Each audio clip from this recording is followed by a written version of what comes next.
Number 3, consider to postulate given below. हमें इन दो पोस्टुलेट्स को देखना है। आगे कह रहा है do this postulate contain any undefined terms.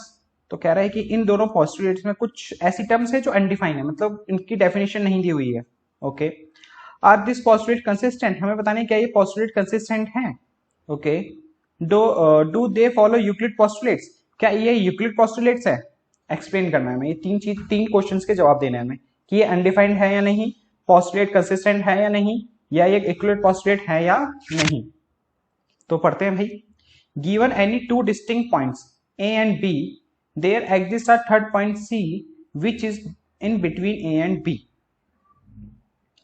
Second है there exist at least 3 point, they are not on the same line.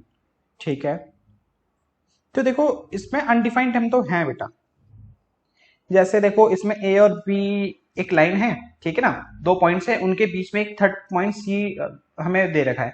अब लेकिन सी कहां पर है, ये तो दिया ही नहीं है, डिफाइन ही नहीं दे रखा ना, तो इसके अंदर अनडिफाइंड टर्म तो है।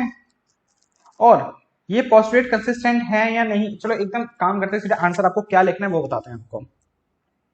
तो देखो yes, this postulate contain undefined terms like point और लाइन, जो मैंने अभी आपको जस्ट बताया। Also this postulate are consistent.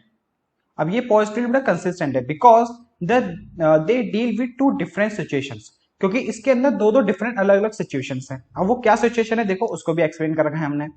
से that given 2 points A and B, there is a point C lying on the line between them.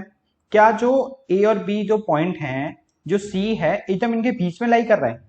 एक तो ये हो गया सिचुएशन। दूसरी, say that given point A and B, you can take point C not lying on the line. मतलब कि जो ए और जो ये पॉइंट बी है, इससे लाइन ये बनी, जो सी पॉइंट लिया हमने कहीं बाहर ले लिया, इस पे लिया ही नहीं। एक ये भी तो सिचुएशन बन सकती है, तो इसलिए ये कंसिस्टेंट है। ओके, आगे क्या था कि ये पोस्टुलेट्स हैं, इक्वलिड पोस्टुलेट्स हैं या नहीं है। तो no, this postulate do not follow Euclid postulates. बेटा देखो हमने इंट्रोडक्शन वीडियो में 5 पोस्टुलेट्स पढ़े थे, उन 5 में से ये दोनों कोई सी भी नहीं है, तो इसका मतलब पोस्टुलेट तो है ही नहीं।